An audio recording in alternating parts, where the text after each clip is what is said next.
तिब्बत में हर बुद्ध पूर्णिमा को एक विशेष पर्वत पर 500 बौद्ध लामा इकट्ठे होते हैं। हर वर्ष बुद्ध पूर्णिमा की रात, आधी रात, बुद्ध की वाणी सुनाई पड़ती है।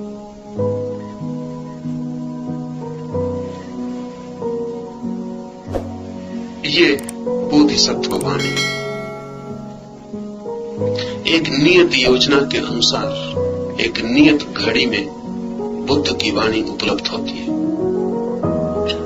नियत लोग, निश्चित लोग जो उस वाणी को सुन सकते हैं, क्योंकि वाणी अशरीरी है, वे ही केवल वहां इकट्ठे होते हैं। 500 से ज्यादा लामा वहां कभी इकट्ठे नहीं होते। जब एक लामा उनमें से मर जाता है, समाप्त हो जाता है, तभी एक नए लामा को प्रवेश मिलता है। स्थान गुप्त रखा जाता है, क्योंकि कोई भी गैर व्यक्ति वहां पहुंच जाए तो बाधा पड़ सकती है उस घटना में। बुद्ध मरते वक्त वो निश्चित कर गए, सदगुरु अक्सर निश्चित कर जाते हैं कि उनके साथ बाद में जब उनका शरीर न होगा तो कैसे संबंध स्थापित किया जाए। उस संबंध स्थापित करने के निश्चित सूत्र में गुरु के ही अनुसार चला जाए तो संबंध स्थापित होते। जो परंपराएं अपने गुरु से संबंध स्थापित करती रहती हैं वो जीवित है। बहुत सी परंपराएं जिनका संबंध सूत्र खो गया है वो मृत है। जैसे जैनों की परंपरा है वो मृत है। महावीर से संपर्क सूत्र खो गया और जैनों में आज एक भी सिद्ध पुरुष नहीं है जो महावीर से संपर्क सूत्र स्थापित कर सके। इसलिए जैनों की जो भी गहन गूढ़ विद्या है फीकी पड़ी है, उसको उगाड़ने का कोई उपाय नहीं। जैन पंडित, जैन साधु और सन्यासी जो भी करते रहते हैं वो सब भौतिक है, उसमें कोई आध्यात्मिक अनुभव नहीं है। इसलिए महावीर जैसे महाप्राण गुरु का भी संदेश जगत तक नहीं पहुंच सका, क्योंकि परंपरा छिन्न भिन्न हो गई।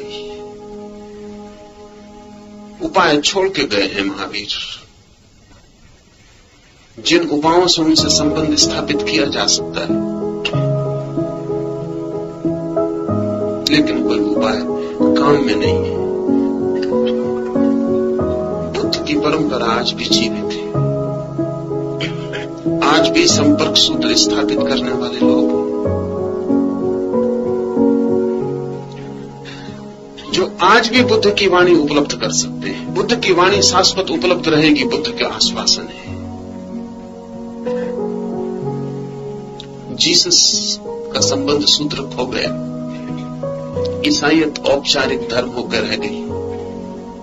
चर्च है, पादरी है, पोप है, भारी विस्तार है, लेकिन विस्तार है, एस्टेब्लिशमेंट। भीतर जो सत्व है वो खो गया। जीसस से संबंध नहीं रह गया। तो ईसाईयत इतनी फैल गई, लेकिन फिर भी जीसस से कोई संबंध नहीं है, तो प्राण नहीं है भीतर। सैकड़ों परंपराएं पृथ्वी पर है। हर परंपरा किसी महागुरु, किसी बोधिसत्व चेतना से चलती है, लेकिन उससे संबंध स्थापित होता ही रहना चाहिए, क्योंकि युग बदलता है, समय बदलता है, भाषा बदलती है। फिर से पुनः संबंध स्थापित होना चाहिए कि बुद्ध अभी क्या कहेंगे, बुद्ध इस क्षण में क्या कहेंगे, बुद्ध का आज के लिए क्या संदेश होगा। अगर संबंध टूट जाए तो 2000-2500 साल पहले बुद्ध ने जो कहा था वो हमारे पास किताबों में रह जाता है, लेकिन 2500 साल पहले की जो स्थिति थी वो आज नहीं। 2500 साल पहले जिन लोगों से उन्होंने कहा था वो लोग आज नहीं। 2500 साल पहले जो विधियां उन्होंने दी थी वो आज कारगर नहीं होंगे, क्योंकि आदमी बदल गया, आदमी का मन बदल गया। जीवित परंपरा का अर्थ होता है कि बुद्ध से बार बार संबंध स्थापित करके आज के लिए संदेश पाया जा सके। अगर ये ना हो सके तो परंपरा बोझ हो जाती है और मुर्दा हो जाती है। ये बोधिसत्वों का जो दुर्ग है हमारे चारों तरफ मौजूद है, बहुत निकट, क्योंकि हमारे हृदय के पास है दुर्ग। इससे संबंध बनाया जा सकता है, लेकिन उस संबंध बनाने के लिए पूर्ण समर्पण की दशा चाहिए। मूर्तियां हैं, मंदिर हैं, चर्च हैं, गिरजे हैं, गुरुद्वारे हैं, वे सब प्रतीक हैं संबंध स्थापित करने के।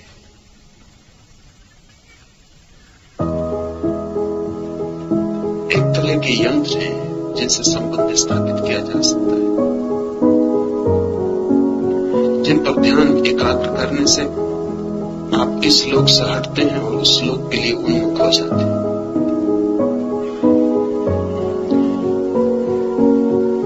करीब करीब आज पृथ्वी पर बोधिसत्वों का संपर्क क्षीणतम हो गया है। इधर पिछले कुछ दशकों में ब्लेवत्स्की के प्रयास से बड़ा महाप्रयोग हुआ और बड़ी चेष्टा हुई कि बोधिसत्वों के दुर्ग से पुनः संबंध स्थापित हो जाए। थियोसॉफी का पूरा आंदोलन इस संबंध सूत्र स्थापित करने के लिए ही था, लेकिन प्रयास असफल गया, हो नहीं पाया। थोड़ा काम हुआ और सब अवरुद्ध हो गए। और आज कोई इतना बड़ा प्रयास दूसरा नहीं है जो ज्ञान की जो शाश्वत धारा है, जो परंपरा है, ज्ञान के जो सूत्र सदा उपलब्ध कर लिए गए हैं, उनको पुनरुज्जीवित किया जा सके।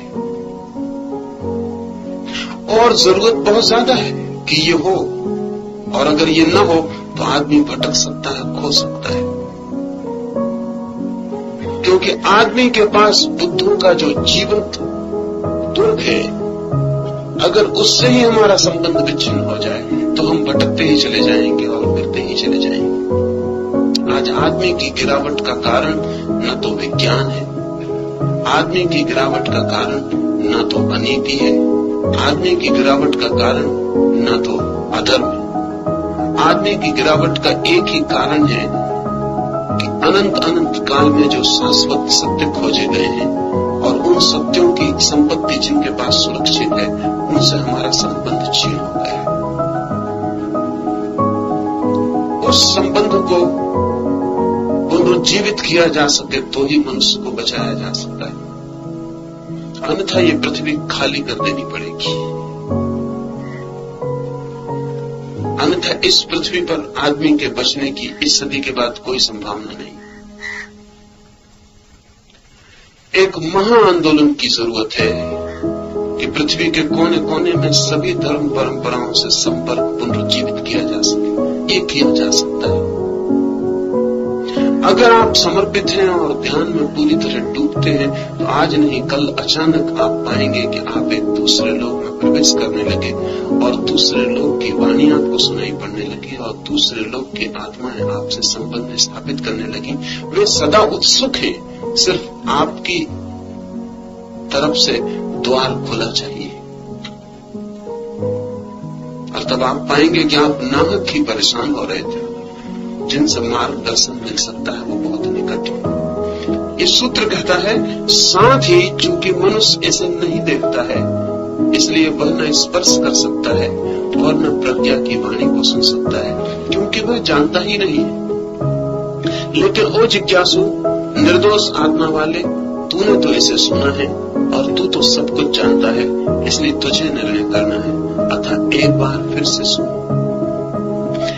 हे सोबान के मार्ग, हे श्रोतापन, तू सुरक्षित है।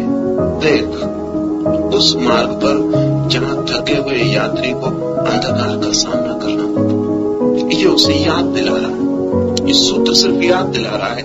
निर्वाण के पहले खो जाने की संभावना है। ये सूत्र याद दिला रहा है कि तू तो अब सुरक्षित है, अब तुझे तो कोई भय न रहा। तूने वो वाणी सुन ली जो मुक्त करती है और तूने वो सत्य स्पर्श कर लिया कि अब तुझे कोई दुख नहीं है।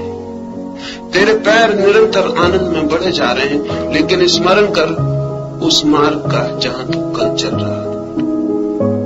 और जहां तुझे कोई सहारा न था, और जहां तुझे कोई मार्गदर्शन देने वाला न था। उस मार्ग पर अभी भी थके हुए यात्री अंधेरे का सामना कर रहे हैं, जहां कांटों से छिटकर हाथ लहूलुहान हो जाते हैं, जहां पांव तीखे व कठोर पत्थरों से कटकर जाते हैं, और जहां काम अपने शक्तिशाली अस्त्र चलाता है, वहां जरा सी दूरी ही पार कर एक बड़ा वरदान, महान पुरस्कार तेरी प्रतीक्षा कर रहा है।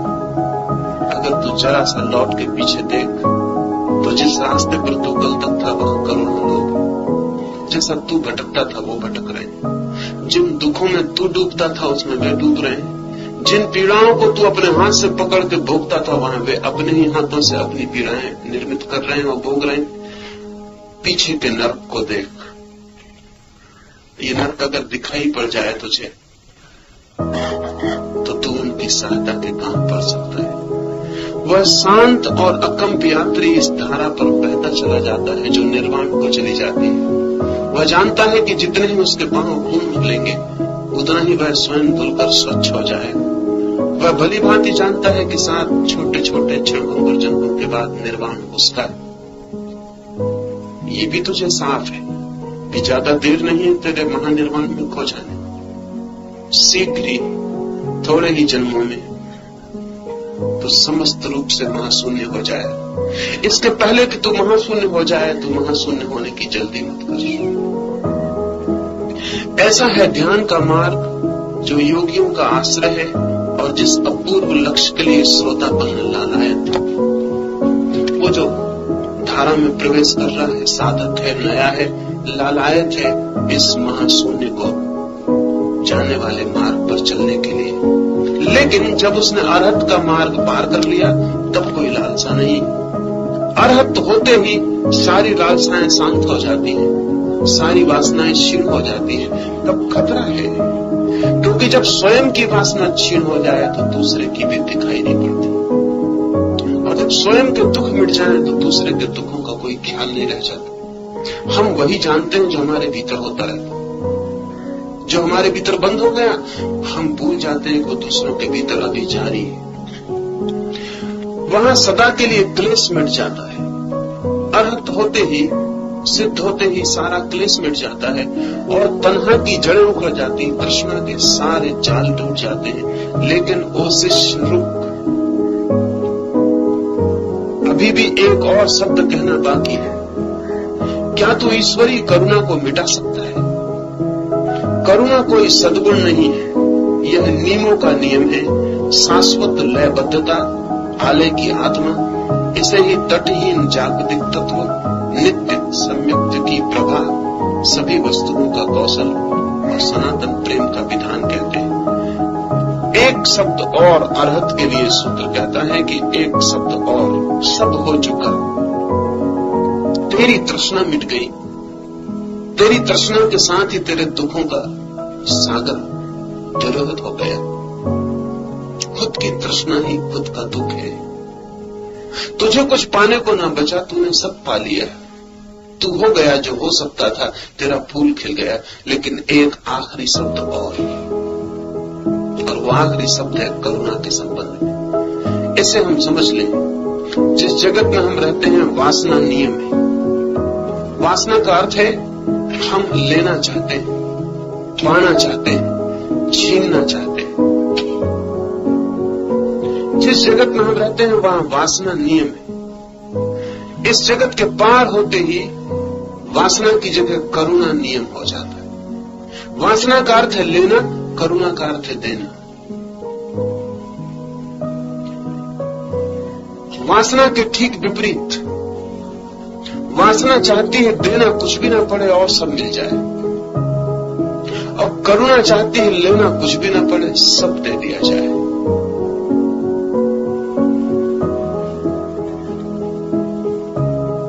वासना से करुणा में प्रवेश।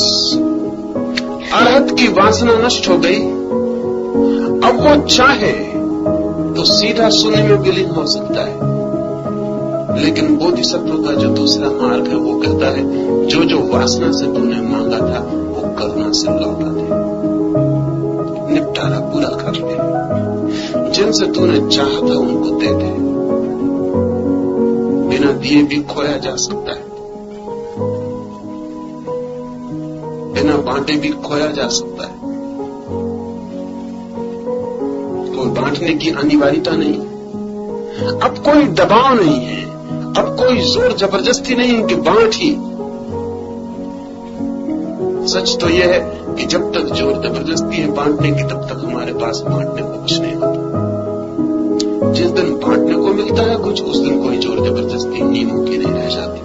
परम स्वतंत्र है चेतना, चाहे तो बांट सकती है। तो ये सूत्र कहता है करुणा कोई सद्गुण नहीं है, ये कोई नैतिक गुण नहीं है जिसे तू एक कौन मित्र रो रहे इंसान को दूसरों को बाधा ना दे। करुणा कोई सद्गुण नहीं है, यह नियमों का नियम है, शाश्वत लयबद्धता, आलय की आत्मा। इसे ही तटहीन जागतिक तत्व, नित्य सम्यक्ति की प्रभा, सभी वस्तुओं का कौशल और सनातन प्रेम का विधान कहते हैं। ये करुणा कोई नैतिकता नहीं है जिस करुणा की यहां बात की जा रही। ये करुणा कोई दया भी नहीं कि दूसरों पर दया कर, क्योंकि दया में भी अहंकार मौजूद है। ये करुणा तो प्रेम का एक विधान है, इसमें कोई अस्मिता नहीं है कि मैं दया करूं तो श्रेष्ठ हो जाऊंगा। अब और कोई श्रेष्ठता आरत के लिए बाकी ना बची, उसने सारी श्रेष्ठता पा ली। अब देने से कुछ और ज्यादा नहीं हो जाएगा। अब बांटना उसके लिए कोई पुण्य नहीं है, उसने सब पुण्य पा लिए। इसलिए सवाल उठता है कि अरहत क्यों बांटे, क्योंकि हमारी भाषा में यही तकलीफ है कि हम सोचते हैं जब कुछ मिलने ही वाला नहीं हो उससे तो बांटे क्यों। तो बांटना क्या, न कोई दबाव है, न कोई मिलने की आशा है, न कोई बढ़ती होने वाली है। अरहत से ऊपर जाने का कोई भी उपाय नहीं है, आखिरी शिखर छू लिया गया। सूत्र कहता है ये कोई दया नहीं है, इससे कुछ अर्जित होने वाला नहीं, लेकिन ये प्रेम का विधान है। जैसे वासना जगत का विधान है, ऐसा करुणा जगत के पार जाने वाले का विधान है। ये स्वेच्छा से चुना हुआ नियम है, इसलिए इसको नियमों का नियम कहा है, क्योंकि जो नियम स्वेच्छा से नहीं चुने जाते वो आधारभूत नहीं है। ये अल्टीमेट लॉ है, ताओ, इससे नीचे और कोई नियम नहीं जाता। मांगना ऊपर ऊपर है, देना नीचे है। वासना सतह पर है, करुणा आधार में है। जितना ही तू इसके साथ एकात्म होता है, जितना ही इसके अस्तित्व में तेरा अस्तित्व खुद मिल जाता है, जितना ही तू इसके साथ एक होता है जो है, उतना ही तू स्वयं परिपूर्ण करुणा बन जाएगा। ऐसा है आर्य मार्ग, पूर्णता के बुद्धों का मार्ग। बुद्ध आर्य शब्द का बहुत उपयोग किए। आर्य का अर्थ होता है श्रेष्ठतम। ऐसा है आर्यों का मार्ग, जो श्रेष्ठतम है उनका मार्ग। ऐसा है पूर्णता को प्राप्त बुद्धों का मार्ग, कि वासना के जगत के बाद वे करुणा के नियम को स्वेच्छा से चुन लेते हैं। ये चुनाव उनका है, कोई अपरिहार्यता नहीं, परिपूर्ण स्वेच्छा। स्वेच्छा से ही वे खड़े हो जाते हैं संसार में उनकी सहायता करने को जो अभी भटक रहे हैं। इसलिए उन्हें समझने में हमेशा कठिनाई होती, क्योंकि हमें लगता है कि अगर एक बुद्ध भी आपको समझा रहा है तो जरूर उसका कोई मतलब होगा, कोई प्रयोजन होगा। क्योंकि हम प्रयोजन की भाषा समझ सकते हैं, हमारी कोई गलती भी नहीं है। हम केवल वासना की भाषा समझ सकते हैं, हमारी कोई भूल भी नहीं। अगर कोई आपको बदलने की भी कोशिश कर रहा है तो जरूर उसको कोई प्रयोजन होगा, जरूर इससे उसे कुछ लाभ मिलता होगा, जरूर इससे वो कुछ पा रहा होगा या पाने की कोई वासना रखता होगा। कोई प्रतिष्ठा, कोई पद, कोई यश, कोई महत्वाकांक्षा जरूर भीतर होगी, नहीं तो कौन किसके लिए परेशान होता और क्यों परेशान होता। वासना की भाषा में जो जीते हैं उन्हें करुणा का बिल्कुल भी पता नहीं हो सकता। इसमें उनकी कोई गलती भी नहीं, कोई उपाय ही नहीं। जैसे अंधे को प्रकाश नहीं दिखता, वैसे वासना वाले को करुणा नहीं दिखाई पड़ती। करुणा भी अगर दिखाई पड़ती तो वो समझता है इसके भीतर भी कोई न कोई वासना जरूर छिपी। इसलिए बुद्ध सदा ही गलत समझे जाएंगे, ये उनका भाग्य है। गलत उनको समझा ही जाएगा, क्योंकि जिनसे वो बात कर रहे हैं उनकी भाषा और है, उनका नियम और है।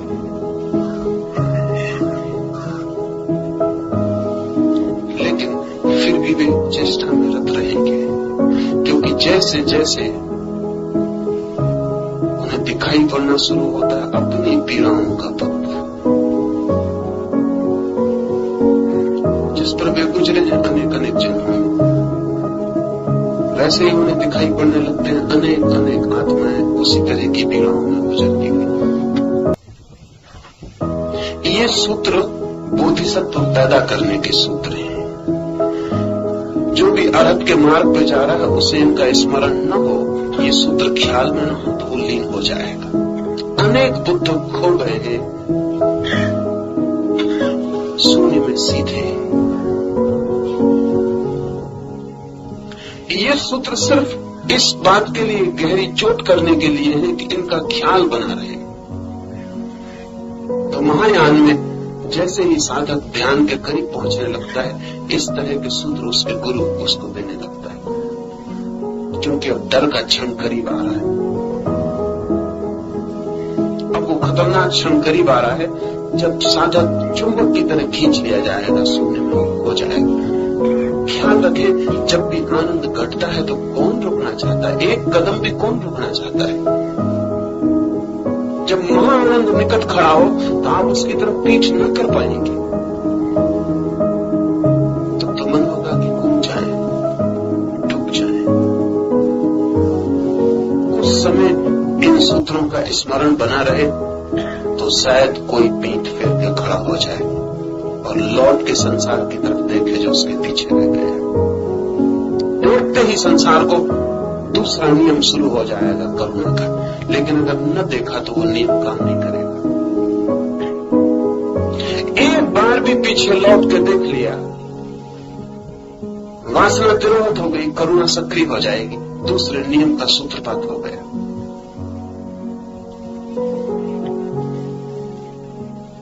अरहत के मार्ग पर, हीनयान के मार्ग पर ठीक इससे उल्टे सूत्रों का काम होता है, क्योंकि हीनयान के साधक को समझाया जाता है कि जब महाशून्य करीब आए तो तू लौट के पीछे मत देख, क्योंकि अगर तूने लौट के पीछे देखा तो फिर युगों तक तुझे ठहरना पड़ेगा। एक बार पीछे देख लिया तो वो जो दृश्य है पीछे, वो हमें पता नहीं है कि वो दृश्य कितना भयंकर है। ऐसा समझें कि अगर मैं आपकी सारी वासनाओं को खोल के देखूं, आपकी सारी पीड़ाओं को, हृदय के कांटों को, सबको उघाड़ के रख लूं, तो जो मुझे दिखाई पड़ेगा एक एक आदमी, एक एक नर्क है। ऊपर से लिपअप होता है, व्हाइट वास्ट है, वो अलग बात है। ऊपर से दीवार बना रखी, लीप पोत कर हम लोगन कर रखा है, कुछ दिखाई नहीं पड़ता। अगर हम आदमी को खोल लें तो नर्क की मवाद बहनी शुरू हो जाए। अगर हम सारे जगत को, जब कोई बोधिसत्व पीछे लौट कर देखता है तो वहां मवाद का, पीड़ा का, दुख का, घृणा का, हिंसा का राज्य। तो हीनयान के साधक को आखिरी क्षण में कहा जाता है कि तू पीछे पर लौट के मत देखना, क्योंकि नदी जब गिरने लगती सागर में तो एक बार पीछे लौट के देख लेती उस रास्ते पर जिस पे होके आई। तू लौट के पीछे मत देखना, अन्यथा फिर तुझे किनारे पर रह जाना पड़ेगा अनेक अनेक युगों तक, क्योंकि जो तुझे दिखाई पड़ेगा वो तुझे करुणा को पैदा कर देगा। अपना अपना चुन लेना चाहिए और उस सूत्र को ध्यान पूर्वक मन में बिठाया जाना चाहिए, गहरे गहरे, ताकि वो अचेतन में प्रवेश कर जाए और जब हम द्वार पे खड़े हों तो हमारे काम आ जाए। हो कि हीनयान ही मार्ग है, लगता हो कि मुझे ही शून्य में चले जाना है, तो फिर इन सूत्रों से बचना चाहिए। और लगता हो कि उचित है यही, क्योंकि मेरा फिर कुछ भी खोएगा नहीं। अनंत काल भी अगर रुका रहूं मैं किनारे पर, तो मैंने जो पाना था वो पा लिया है, कुछ मेरा खोता नहीं। लेकिन मैं दूसरों के काम आ सकता हूं, और एक दूसरे करुणा के नियम का हाथ में सूत्र आते ही मैं सहयोगी और सहारा बन जाता हूं।